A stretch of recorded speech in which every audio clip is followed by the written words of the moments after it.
سيدنا ومولانا محمد وعلى آل سيدنا ومولانا محمد بارك وسلم صلاة وسلام عليك يا رسول الله صلى الله عليه وسلم۔ انشاءاللہ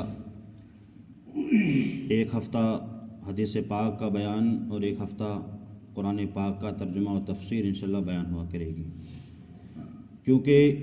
قرآن مقدس ایک ایسی کتاب ہے کہ تمام کتابوں میں جو اللہ تعالیٰ نے آسمان سے جو نازل فرمائی ہیں، توریت ہے، زبور ہے، انجیل ہے، اس کے علاوہ بے شمار اور صحیفے ہیں، لیکن سب سے مقدس اور سب سے مضبوط اگر کوئی مقدس کتاب ہے تو وہ قرآن مقدس ہے، جس کے تعلق سے حدیث پاک ہے۔ میرے آقا صلی اللہ علیہ وسلم ارشاد فرماتے ہیں کہ اگر کوئی قرآن پاک کا ایک حرف پڑھے گا تو اللہ تعالیٰ اس کو ایک حرف پر 10 نیکیاں عطا فرمائے گا۔ اب آپ اس سے اندازہ لا سکتے ہیں، اب جیسے مثال کے طور پر الف لام میم، تو یہ 3 حرف ہو گئے، الف الگ، لام الگ اور میم الگ، تو گویا کہ ہم نے صرف الف لام میم کہا تو گویا کہ 3 حرف ہو گئے، تو ان 3 حرف پر اللہ تعالیٰ 30 نیکیاں عطا فرمائے گا۔ تو یہ قرآن مقدس کی عظمت ہے، اور قرآن مقدس ایک ایسی کتاب ہے جو ہم کو ہدایت کا راستہ بتاتی ہے۔ اب ایک چیز اور بھی ہے کہ قرآن مقدس جو نازل ہوا ہے وہ عربی زبان میں نازل ہوا ہے میرے آقا صلی اللہ علیہ وسلم پر، تو ہم لوگ جب عربی میں قرآن مجید کی تلاوت کرتے ہیں تو ہمیں ثواب تو ملتا ہے، لیکن رب نے کیا ارشاد فرمایا ہے یہ ہمیں معلوم نہیں ہوتا، کیونکہ ہم لوگ اجمی ہیں، مطلب ہم لوگ عرب ممالک سے نہیں ہیں بلکہ ہم اجمی ممالک سے ہیں۔ تو اس لیے اعلیٰ حضرت امام اہل سنت نے اس قرآن مقدس کا ترجمہ فرمایا ہے، جس کو کنز الایمان کے نام سے آپ نے اس کو نام رکھا ہے۔ تو ہم کوشش یہ کریں کہ قرآن پاک کی اگر تلاوت کریں تو یہ ضروری نہیں ہے کہ پورا قرآن ہی پڑھیں یا پورا پارہ ہی پڑھیں، ہم ایک آیت پڑھیں یا ایک سورت پڑھیں لیکن ترجمے کے ساتھ پڑھیں، تاکہ ہماری اپنی جو مادری زبان ہے وہ ہمیں یہ سمجھ میں آ جائے کہ رب قرآن میں فرماتا کیا ہے۔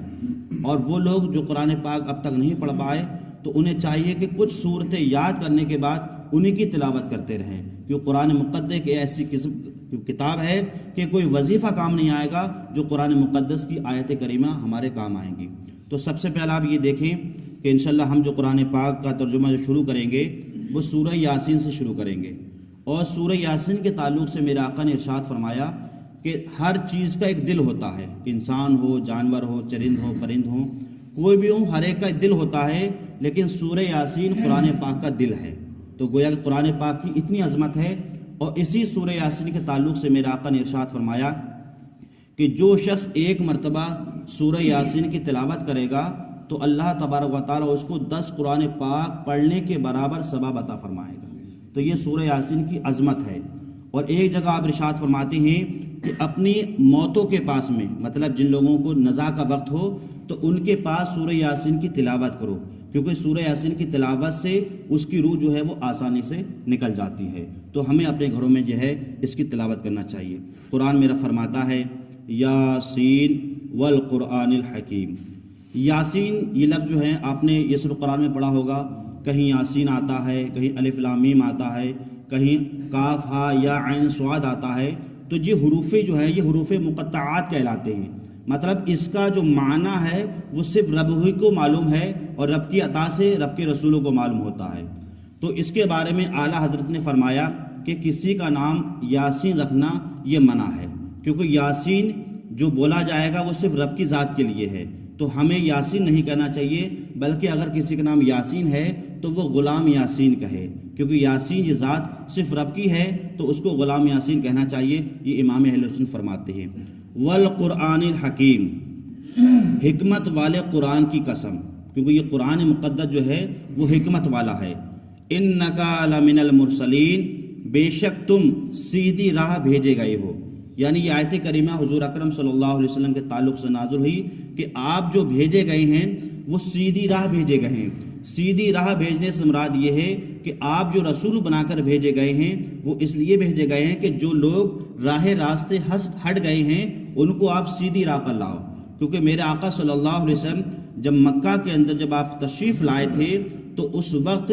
وہ مکہ کفرستان بن چکا تھا، وہاں کوئی ایمان اور وہاں کوئی اچھی بات ہی نہیں تھی، بلکہ سب سے اہم آپ تو یہ دیکھیں کہ جو قوم اپنی بیٹیوں کو زندہ درگور کرتی ہو تو پھر بتائیں کہ اس قوم کا حال کیا ہوگا۔ وہ لوگ اپنی ماؤں کے ساتھ میں، اپنے باپوں کے ساتھ میں، اپنے بچوں کے ساتھ میں، اپنی بیویوں کے ساتھ میں برا سلوک کیا کرتے تھے۔ کوئی چھوٹی چھوٹی بات ہوتی تھی تو سینکڑوں سال اسی میں جنگ میں لگے رہتے تھے، یہ حال تھا۔ تو میرے آقا صلی اللہ علیہ وسلم تشریف لائے لوگوں کو سیدھی راستہ دکھانے کے لیے۔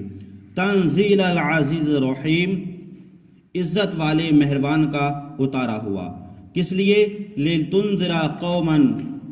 مَا أُنذِرَ آبَاؤُهُمْ فَهُمْ غَافِلُونَ، تاکہ آپ ڈر سنائیں کہ جن کے باپ دادا نہ ڈرائے گئے تو وہ بے خبر ہیں۔ کیونکہ میرے آقا صلی اللہ علیہ وسلم جب مکہ تشریف لائے تھے تو حضور جب تشریف لائے تھے اور سب سے جناب عیسیٰ علیہ السلام اور حضور کے درمیان کا جو وقت ہے وہ تقریباً 500 یا 550 سال کا وقفہ ہے۔ تو اس درمیان میں کوئی نبی رسول نہیں آیا تھا، تو پوری دنیا کے اندر جو ہے اندھیرا ہی اندھیرا تھا، ایمان کی روشنی نہیں تھی۔ اس لیے میرے آقا صلی اللہ علیہ وسلم کو اللہ تعالیٰ نے بھیجا اور یہ آخری پیغمبر ہیں، ان کے بعد کوئی نبی نہیں آئے گا۔ جو میرے آقا صلی اللہ علیہ وسلم